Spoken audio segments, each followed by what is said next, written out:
ko Kyagulanyi president Kyagulanyi tekyabaddeko mukono kikusaba olekulire kigamba nti weetabye mulya babuyise bulyake saako n'enguzi. Oyo Oweekitiibwa Mathias Mpuga Nsamba olunaku olwaleero avuddeyo okwanukula ku biza ebibuuzibwa bukadde 500 obulumirizibwa nti omusajja yabulya naye nga kyali kyoja mu miro. Ate ye Mpuga agamba nti ekituufu nzikiriza nti ensimbi ezo nazirya naye tekyali kyoja mu miro, wabula kampeebwa nga kasiimo nga kava wakati wa Mwami Museveni n'Oweekitiibwa Sipiika wa Paalamenti Anet Amongi. Era bannayuganda nga bagamba nti bwe kaba kakuweebwa ng'akasiimo sooka otubuulire abantu 2 oba 3 abazze babeerako ba leader of opposition abaali bakafunye, kubanga ekifo ekyo kize kitulwamu abantu ab'enjawulo nga beebuuza bannayuganda nti Mpuuga gwe ow'enjawulo ennyo ku bazze babeerawo asaanye okuweebwa akasiimo, oba gw'olina ebyannaggwano by'okoledde gavumenti ya Mwami Museveni ne Anita Amongi olyoka oweebwa akasiimo okwawukanako ku banna abazze babeerawo, gwe owa opposition ali mu kibiina ekisinga okulumya Mwami Museveni omutwe, kubanga ffenna tukkiriza nti NUP kye kibiina ekisinza okuteeka Mwami Museveni ku bunkenke bukyanga jjambyabufuzi, bukyanga opposition ez'enjawulo zijja eya Kyagulanyi Robert Ssentamu ebadde ya njawulo nnyo era emutadde ku bunkenke. Lwaki akwata omubaka ali mu kibiina ki National Unity Platform ye n'asobola omuwa akasiimako obukadde 5 ng'abaaliwo abali ku FDC tewali n'omu yaweebwa wadde obukadde 10 nti kasiimo? Abo bannayuganda ne bakibuukamu ne bagamba nedda muli mu tusirwaza naye nga mwegabanya musimbi gwa mwe wa musolo olwa ddiiru z'obadde oyisizaawo abasajja bano okwongera okubakkakkanyiza amaanyi g'ekibiina ki National Unity Platform. Mpuuga azze okubiwakanya n'okunnyonnyola ku nsimbi ezaamuweereddwa mu kkowe ki. Agisettuba omusomi w'edduwa nno tutambula naye mu pulogulaamu zaffe, era naawe omugoberezi waffe nkusaba tomwerabira. Olina ebizibu ebikusumbuwa naye ng'obadde okyebuuzeewo okubiwummuliza. Agisettuba omusomi w'edduwa ye ansa, kubanga abantu basomedde ku dduwa bayitirivu obungi ate nga bawonedde ddala. Naawe mukubire ku ssimu ye ogenda kubeera osumululwa. Essimu nno kw'omukubira eri 0703 31 39 25 mukubireko katikati ogenda kuyambibwa. Nemwe muli ku mitimbagano, mwe muli ku bino mwanzo Kyagulanyi mumanyi bulungi, Mpuuga mumanyi era mumanyi kye musobola okukola. Lwaki temwatandise muti Mpuuga nze nakatiredda era ndi mukafe yakunoonya President Kyagulanyi nti we kino kiki atuluza ti Mpuuga mwalize wonna nti no CPM kyasipita maike kirisa obuzibu tutabaganye lwaki mwatadde ekibuzo kyaisosa kino ekyokubiri soka kino ekyokubiri. Kituufu Mpuuga gwe mumanyi kituufu maybe ensonga zizze wano nnyingi nnyo ku radio eno n'emikutu emirala bukyantandika buvunaanyizibwa buno. Oyinza okwewuunya nti eno eyafulumya akasolya kavaako essubi katonya oba kuliko akatulidde ku kisaabo nga muyima. Okusooka kwa byonna ndi memba wa NUP Buju. Bwe tutandika ekibiina kino olwo n'abagamba nti twakiyingiramu buyingizi twakitandika kubanga kikyaliwo. Era tuba tukitandika abamu twava mu DP, waliwo abava mu NRM, abava mu UDC, abalala mu UPC n'abatabeerangako mu kibiina. Naye ffenna tulina kimu ekitugatta, tulina okukolawo ebyobufuzi ebyenjawulo. Ebyobufuzi ebyenjawulo nga kitegeeza nti buli muntu aleze ku bwannakyemalira, ku bwannantagambwako, kufuga bbi, kufubitizi, kunge etumaamidde ebyobufuzi emyaka gino gyonna egy'obukulu bwange. Ennono eyo erina okukyusibwa, tuwe eggwanga essuubi nti waliwo bannayuganda, waliwo omulembe ogwagala okukola ebyobufuzi ebyenjawulo. Ennono eyo oyinza ogiyiga obukulu oba ogikuliramu oba ogitendekebwamu. Kakati nze ne bannange bwe twatandika ekibiina twalina ebirooto, era ebirooto bye tukyabikkiririzaamu eby'okuzimba Uganda empya n'okuwa bannayuganda okuddamu okuloota tusobola okuzimba eggwanga eriwa buli muntu omwagaanya, ekyalawo buli muntu omukisa okweyagalira mu ggwanga lye, okwogera kyawulira nti asobola okukyogerako mu mateeka, okubuuza kyalina okubuuza n'aweebwa answers, ate n'okuba nga asobola okuteeka ku nninga bamukulembera ne bamunnyonnyola ensonga lwaki basazeewo bye bakola oba bye balemereddwa okukola waki bye balemeredde. N'olwekyo okuddamu ekibuzo kye ekyokubiri obutengerera, ndowooza twabaddewo omukisa ensonga zino okukwatibwa mu ngeri yasa gyekikulu. Wabaddewo embeera ey'ekibuguumirize, obuteefumiitiriza, oyinza n'okugamba nti n'ekiruyi kitali kya lukale. Era singa obuuza ku muntu yenna omukulembeze mu NUP ku nkiiko enkulu eziri mu NUP, omuli olukiiko olwa NEC, olukiiko olwa executive when deputy president, olukiiko olwa parliamentary caucus, tewaliwo baatudde kwogera ku nsonga zino. Era singa zaasobola okutambula, in fact tulina ne disciplinary committee, olukiiko olukwasa empisa, singa wabeerawo munnakibiina afulumye mu misittale, mu miwambiro ekibiina mwe kitambulira bw'ofulumamu, enkiiko zonna weeziri. Naye ekyokusaalirwa ndowooza obudde bwadde buyise, nga waliwo ebirina okutuukibwako mu bwangu nezitaweebwa mukisa. Oba oli awo laddu yadde eyinza okuba n'olwo wabaddewo obwangu obwenkanidde awo. Era ekyo ekintu kyonna ekikwatibwa mu ngeri bw'etyo kifaanana bwe kiti. Oyinza okwewuunya Medi nti statement bw'efuluma mu kibiina kyantwalidde essaawa 24 okugiddamu. Ngolooza nti data yabadde ambuze, kompyuta gye sirina oba ssimu, naye bwe kyafuluma yali nalowooza nti kisoboka okuba nga kyafuluma wakati mu kiwuggwe na mu butanwa, waliwo ajja okuvaayo agambe nti bannange yabadde ensobi, tuze mu nnyumba yaffe, nti bannange mutusaasire, waliwo eyewambiriza okuba naye buzanyisa essimu n'abaako byagattagatta n'abiweereza eri ensi.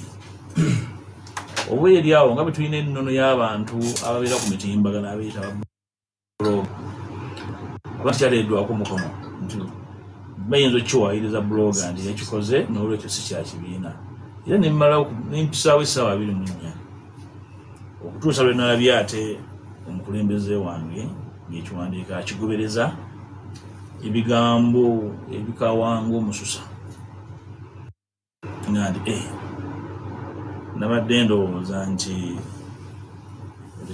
tukyali ku ebyo nekati myanku ye Mugabe, nendowooza nti eggwanga lyetaaga okutangaaza kwefulumya ekiwandiiko kirina fulumiza olw'eggulu okuwa bannayuganda ebintu bibiri. Ekisooka okubannyonnyola mu lulimi olusinga okulwa olwangu lwe nakozesezza, ate n'okulagawo enjawulo enkwata y'ensonga. Mu lulimi olusinga obwangu lwe njogerako annyonnyodde ebyamateeka ebitono ne mbagamba n'ebyo ebyobufuzi ebisobola okugendera ku byamateeka. Ekisooka ne nnyonnyola ensi nti Pulezidenti yayita olukiiko olw'abantu ab'enjawulo bannakibiina bammemba, si olukiiko oluli mu mitendera gy'ekibiina, naye nga bw'onoogamba nti abakozi ba CBS MD abayise, n'ayitayo news anchor n'ayita Naira, n'ayita ne engineer, n'ayita kintu bana twogereko ku nsonga eno ne mujogeramuko munjibanyonnyola naga nti bwete byagenze tukiwulidde tukimatidde bulungi ne tukiwulidde katulabe ekiddako ngati kale ekyavuddemu kyekyo ekyafulumye nga kikankanya ensi kakati ekyo bw'okiwulira nina obuvunaanyizibwa eri abantu ba mirundi mingi. Ekisooka nina obuvunaanyizibwa bukulu eri famire yange kuba famire yange yensiga mu nsi muno. Wasiira famire mba kitengejja yensonga lwaki Medi ewalala simanyi newana e Buganda bweweesimba mu bantu bonna newosa bwa kalenda luzi bakubuuza ani akuzaala. Ekyo kikulu kitegeeza nti omuntu abantu baagala okumujja ku kikolo bamutuuse ku mutwe. Nina obuvunaanyizibwa eri famire, nina obuvunaanyizibwa eri ekibiina, nina obuvunaanyizibwa eri obwakabaka obwandera, nina obuvunaanyizibwa eri eggwanga erya Uganda. Naye n'ensosyono endala ezikitwala nti zitadde ettoffaali kubeerawo kwange n'obuvunaanyizibwa obumpeerebwa. Bwe nzira e Buddu nina obuvunaanyizibwa eri Nnyendo Mukungwe, nina obuvunaanyizibwa eri Masaka City ate ne Pookino kalya Masaka. Naye bwambuuza ekibuuzo nziramu niŋŋamba ndowooza abantu baffe abo bonna benjogeddeko mu mitendera egyo bayinza okweyo ne balowooza nti ddala nyina omusango omuloope gwe nazzizza. Nenfulumya ekiwandiiko ne nambika. Ekisooka nti siri mulyake era sirina nsimbi yalimbuutanyiza. Corruption, kuwuutanya nti bakuwadde sente zikozese kino n'okolamu ekirala. Tekibeerangawo, sikikolangako kubanga si bwendi si bwenfaanana. Nentegeeza eggwanga mu kiwandiiko ekyo Medi era CBS yakoze bulungi yakiwadde interpretation naye kanfunze nti ekisooka olukiiko lwa commission olwatuula lwasalawo ensonga eyo mu mateeka kubanga lwerokka olina obuvunaanyizibwa okusalawo ku nsako, kuwummula ku mbeera y'abakozi n'ababaka abaaliwo n'abaliwo. Ekyokubiri nti olukiiko olwo era olwasalawo ensonga eyo lwateesa ku nsonga nnyingi olwa parliament olwa commission erabirira ababaka. Olukiiko olwo nandibadde abatambuza ensonga eyo ku mitimbagano bajjayo akantu katono era bwetunulira peegi kwe bakajja bajjayo peegi emu ne bagenda ku yokutaano ne bagenda ku yekkumi. Bwebabuuza nti peegi eziri wakati awo mu bwesimbu bwammwe ziriwa ezirambika bani abaaliwo ensonga bwe yatuuka kyasalibwawo kitya ekikwatako baasigala mu lukiiko oba baavaamu. Ekyokubiri baasalawo nti ekwatibwa ekyoluvannyuma ekyo babikuggirayo. Naye olwokuba nti ekigendeerwa si kyekyo ne basalawo okugjayo ekyo. Naye nalambise nti olukiiko lwa commission mu mateeka kubanga commission eteekebwawo semateeka. Semateeka n'agiwa obuyinza okugenda okuteekawo ennono mwetambulira era bwekola. Semateeka era n'ayempawalinga mu tteeka eddala bayita Administration of Parliament Act, etteeka erifuga parliament era ne lyongera obuyinza commission okubaako byekola okulabirira abakulembeze abaliwo abalijja. Era bw'eba erabirira abakulembeze abo erabirira basipiika n'omumyuka we. Mu ssemateeka omulambikiddwamu abakulembeze ab'enjawulo omuli president, vice president, ssaabaminisita, speaker, deputy speaker, leader of opposition. Office zonna zenjogeddeko ezigenda mu ssemateeka olw'okuba nti ebyobufuzi byaffe byafubitizi tubaali tugenda mu multiparty mu 2-5. Office ya leader of opposition tebaagiwa kuwummula, tebaagirambika engeri gyewummuzibwamu. Era abakikola otegeera baali basinzidde opposition balabanga ababamalako emirembe oba bafa bakole ki bafe. So tewummuzibwanga. Commission eno bwetula negamba nti kino tikyakolebwa mu mateeka mu ssemateeka naye commission eweebwa obuyinza kuba erabirira ababaka okukijjulula nga tutandika ne leader of opposition aliwo. Era mu minutes ng'ozisoma bagamba nti tujja kusaba okukyusa etteeka lyonna lirondoole n'abasooka ababaddewo emabega mu nkola y'emu. Naye ffe tukole ekyo ekiri mu buyinza bwaffe ku ssaawa eno. Tetulina buyinza budde mabega, naye tulina obuyinza obukola ku baliwo ku ssaawa. Era twali mu lukiiko olwo nabuuza ebibuuzo bingi ne mbabuuza nti twogera naye omu ku bannaffe yagoba mu commission honorable zaake, oyo munaamukola mutya? Nti ensonga ze zinaggwa mu kooti era ensonga ze zijja kukolebwako kooti nga bwene bekoze eki esazeewo. Ekyokubiri ne nambika nti gratuity honoraria oyinza okiyita ekintu kyonna si kipya mu paalamenti, okujjako ng'era oli alina ekigendererwa kyakusiga bukyayi. Nange buli mubaka wa paalamenti bwe kyanyingira mu paalamenti ey'ekumi ey'omwenda buli mwezi gw'omukaaga gwe gusembyayo omwaka gw'ebyensimbi era aweebwa gratuity akasiimo ako si musaala era si allowance era tekaggyibwako musolo. Bwebyo bye bitambula, bwe buyinza bwa komishoni obwo. Era ne pulezidenti wange ng'ali mu paalamenti byonna yabiyitamu era abimanyi. Komishoni y'emu era yeeyisa ekiteeso n'egamba nti ababaka buli omu tugenda muwa ssente ez'emmotoka, eba tekoze ensobi, eba tegabye enguzi. Era ye paalamenti komishoni y'emu yegamba nti pulezidenti Kyagulanyi bw'ajjira mu paalamenti yajja mu by election nga bajjayo kantinti yaweebwa emmotoka naye tebagamba nti constituency twagiwa situgenda kuwa honorable Kyagulanyi, naye n'aweebwa. Ekyali nguzi ge maanyi ga komishoni eyo mu kulabirira ababaka baayo. Ebyo nga njagala ensi ebitegeere nti obuli bwakola ekyo n'obanga olowooza nti bandirinzeeko, bw'oba okyogera mu mutima mulungi tokikola kusiga bukyayi na kusiiga muntu nziro oyisewo ebyamangu. Era toweeyambisambira nti bannange abantu baavu nnyo, eyali nguzi. Ani atamanyi bwavu buli mu ggwanga muno? Obwavu bubeera mu ggwanga bw'oba wampuuga honoraria oba gratuity oneefuuka enguzi. Ndowooza kinavudde ngamba nti ebyamateeka bitegeerebwe ate byawulibwa ku byobufuzi. Ekyo kyekyamateeka.